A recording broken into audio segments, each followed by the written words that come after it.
இவங்கெல்லாம் இவங்க பேர் வச்சுக்கிறாங்க, இவங்களா அப்பான்னுக்கிறாங்க. இதை உலக சுகாதார மையம் எங்களை பாராட்டுது. இன்னைக்கு பாத்தீங்கன்னா 1/3 அமைச்சர் கூட பூராமே சொத்து குவிப்பு வழக்குல இன்னைக்கு சம்பந்தப்பட்டிருக்காங்க. இவங்க வீட்டுக்குள்ள சாமி கும்பிட்டுக்குறாங்க, ஆனா வெளியே வந்தா சாமியை கும்பிட மாட்டாங்க, சனாதன பிடிக்கும். இன்னைக்கு நம்ம வைகை புயல் இருக்காருல, வைகை புயல் 2006 வந்தாருங்க. இப்படிதான் தேர்தல் வந்து மேடைக்கு ஏறினார். அவரு குஷ்பு ஒரு பக்கம், குஷ்பு ஒரு பக்கம் வடிவேல். கலைஞர் ஆட்சி தொடரும் அதோட ஊத்திக்கிடுச்சு. இவங்களுக்கு என்னன்னா நாட்டுல இன்னைக்கு என்ன நடக்குது? திமுக ஆட்சி வந்ததுல இருந்தாலே பார்த்தா பெண்களுக்கு எந்த காலத்திலும் அவங்க பாதுகாப்பு கிடையாது. அது மட்டுமல்ல, சமீபத்துல திமுக ஸ்டாலின் முதலமைச்சரான பிறகு இவ்வளவு தூரம் சட்ட ஒழுங்கு மோசமாக யாருமே நினைத்து பார்க்கல. அவங்க அப்பாட்ட ஒரு பாடம் படித்தவர், சிறந்த அரசியல்வாதியாக இருந்தார் கலைஞர், அவரிடம் பாடம் படிச்சவர். எனவே அவர் சிறந்த ஆட்சியை கொடுப்பாருன்னு எல்லாரும் நினைச்சோம், மக்கள் நினைச்சாங்க. ஆனா இன்னைக்கு சட்ட ஒழுங்கு மிக கேவலம், எங்கு பார்த்தாலும் போதை. இன்னைக்கு பாத்தீங்கன்னா 10 ரூபா கமிஷன் அமைச்சர், 10 ரூபா அமைச்சர் கூப்பிடுவான், கமிஷன் வாங்கிட்டு அவன அமைச்சரா 1 வருஷம் ஜெயில இருந்திருக்கான் அமைச்சர். அந்த அமைச்சர் வந்த அடுத்த நாள், ஒரு நாள் விட்டு அடுத்த நாள் அதே துறையை 1 வருஷம் கழிச்சு அதே துறையை பார்க்கலாம். வந்தோட கூடுதலாக 15% வச்சுட்டார். செம்மன் கடத்துறாங்க, அவனை கோர்ட்டு தண்டிக்கு மீண்டும் அமைச்சராக்கிறார். இன்னைக்கு பாத்தீங்கன்னா அவன் ஓசிக்கு வருன்றான், அவனை ஓசி பஸ்ன்றான். எவ்வளவு கேவலமா பேசுறான். இன்னைக்கு ஆட்சியில என்ன நடக்குது? பெண் பிள்ளைகள் வெளியே போக முடியா? 5 வயசுல இருந்து இப்ப 3 வயசுட்டாங்க, 3.5 வயசு 4 வயசு. இன்னைக்கு பாதுகாப்பு இல்ல. பாத்தீங்கன்னா கற்பழிக்கிறாங்க. ஏன்னா தாய்மார்களோட பிள்ளைகளோட தானே பிறந்திருக்கீங்க, உனக்கு தாயும் சகோதரி இருக்காத, ஏன் ஒரு பெண்ணை பார்க்க? இவங்க ஆட்சி காமுகன் ஆட்சி. அப்படிப்பட்ட ஆட்சி, அப்படிப்பட்ட ஆட்சி இந்த ஆட்சி நடக்குது. இந்த ஆட்சியை மாற்றம். எனக்கு விலைவாசி எல்லாம் விண்ண முட்டின அளவுக்கு இருக்கு. ஏமா விலைவாசி குறைஞ்சிருக்காம ஆட்சி வந்ததுல இருந்து? ஒரு பக்கம் 1000 ரூபாய் கொடுக்குறேன்றான். நீங்க அரிசி விலை பல மடங்கு கூடி போச்சு, பலசரக்கு விலை கூடி போச்சு, என்ன விலை கூடி போச்சு.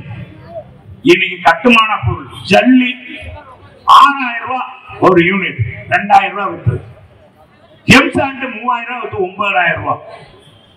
கட்டுமான பொருட்கள் வேலை கூடி போச்சு, பணியாளர்கள் வேலைக்கு கிடைக்கல, வேலை செய்ய முடியல. இத கமிஷன் வேற. இத்தனையும் இந்த ஆட்சியில அரங்கேறி கொண்டிருக்கிறது. ஒரு பொது நிறுவனம் திமுகவை பாராட்டியது உண்டா? இவங்களா பேசுகிறாங்க, இவங்களா பேசுகிறாங்க. இவங்களா இவங்க பேர் வச்சுக்கிறாங்க, இவங்களா அப்பான்னுக்கிறாங்க. இதை உலக சுகாதார மையம் எங்களை பாராட்டுது. இதை பாத்தீங்கன்னா மக்களை தேடி மருத்துவம், அதுல எவ்வளவு ஓட்ட இருக்குன்றது சொன்னார்.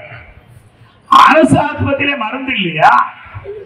ஒழுங்கா மருந்து கிடைக்கல, போறவங்கள ஊசி மருந்து இல்ல, வெளியே எழுதி கொடுக்குறாங்க டாக்டர். நீ எங்க போய் கொடுக்குற? சரி, இத்தனை வருஷம் ஆச்சு, 4 வருஷம் ஒரு மருத்துவ கல்லூரி திமுக கொண்டு வந்ததுன்னா நான் கேட்கிறேன் சகோதரர்களே, ஒரு மருத்துவ கல்லூரி கொண்டு வந்திருக்கியா? யார் மத்திய அரசு உரை பாராட்டி இருக்கிறா? உலக மையம் ஏதாவது பாராட்டி இருக்கிறதா? உங்க திட்டத்தை அடுத்த மாநிலம் கொண்டு போயிருக்காங்களா? எங்க அம்மா கொண்டு வந்த அம்மா உணவகத்தை நீ தென் மாவட்டம் மட்டும், தென் மாநிலம் மட்டுமல்ல, வடநாட்டிலும் மகாராஷ்டிரையும் கொண்டு வந்தாங்களே அம்மா உணவகத்தை. ஒரு திட்டம் நீங்க கொண்டு வந்தீங்களா? ஏதாச்சும் அது மாதிரி பாராட்டுற திட்டம் ஒரு திட்டம் கூட இந்த ஆட்சியில் இல்லை. இது எல்லாமே எல்லாம் கலெக்ஷன், கரப்ஷன், கமிஷன் தான். எல்லாமே எல்லாத்திலும் உள்ளது. அதை தடுக்கிறதுக்கு இல்ல. இடி ரைடு இன்னைக்கு பாத்தீங்கன்னா 1/3 அமைச்சர் கூட பூராமே சொத்து குவிப்பு வழக்குல இன்னைக்கு சம்பந்தப்பட்டிருக்காங்க. அப்படிப்பட்ட அமைச்சரை வச்சுக்கிட்டு இன்னைக்கு யாருக்கு நன்மை கிடைச்சதோ, தமிழ்நாட்டு மக்களுக்கு நன்மை கிடைச்சதோ கிடைக்கலையோ, ஆனால் குடும்பத்தில் இருப்பவர்கள் இன்னைக்கு நன்மை அடைந்திருக்கிறார்கள் என்பதை நாட்டு மக்களை புரிந்து கொள்ளுங்கள், தாய்மார்களை புரிந்து கொள்ளுங்கள். இவங்க வீட்டுக்குள்ள சாமி கும்பிட்டுக்குறாங்க, ஆனா வெளியே வந்தா சாமியை கும்பிட மாட்டாங்க, சனாதன பேசுறோம். இவங்க குடும்பம் சாமி கும்பிடுமா, வெளியே சாமி கும்பிடுமா. தீபாவளிக்கு வாழ்த்து சொல்ல மாட்டாங்க, ஆனா இவங்க தீபாவளி கொண்டாடுவாங்க. எப்படி வேஷம் போடுறாங்க, வேஷம் போடுற ஆட்சி இந்த ஆட்சி. இந்த ஆட்சி இன்னும் தொடர்ந்தால் விலைவாசி கட்டுப்படுத்த முடியாது. நம் பிள்ளைகளுக்கு நமக்கு சொந்தம் இல்லாம போயிடும். எந்த பிள்ளையும் நீ பள்ளிக்கூடத்துக்கு அனுப்ப முடியாது இந்த ஆட்சி தொடர்ந்ததுங்களா என்பதை நீ புரிஞ்சுக்கணும். தாய்மார்கள் இது எடை போட்டு பாருங்க. தாய் எத்தனையோ சினிமா படம் பாக்குறீங்க, அந்த சினிமா படத்துல எல்லாத்தையும் எடுத்துக்கிற நகைச்சுவை காட்சி வந்துடும்.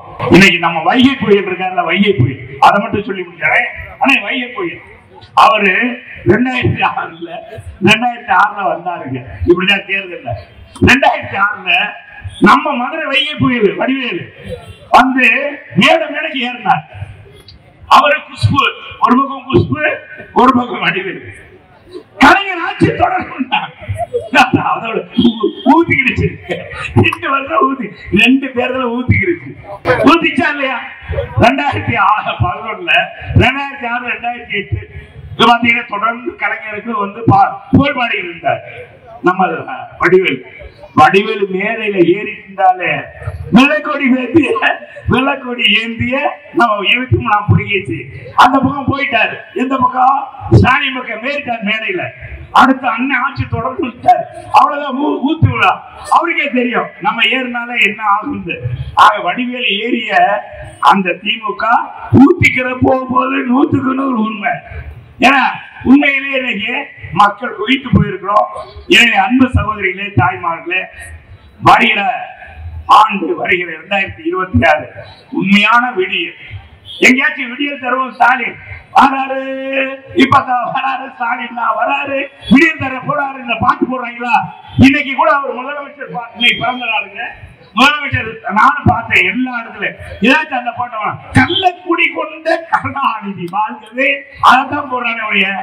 இந்த அண்ணா விடிய ஸ்டாலின் வராது, விடியல் தர போறார். எல்லாரும் மக்கள் கேட்பாங்களாம், ஏண்டா சண்டால பேர்களை கரண்ட் ஏற்றி விட்டீங்களே அந்த மக்கள் கேட்பாங்க. நினைவூட்டுற மாதிரி ஆயிரும். அதை போடவே போடாங்கன்னா அந்த ரிக்கார்டை எடுத்துட்டாங்க.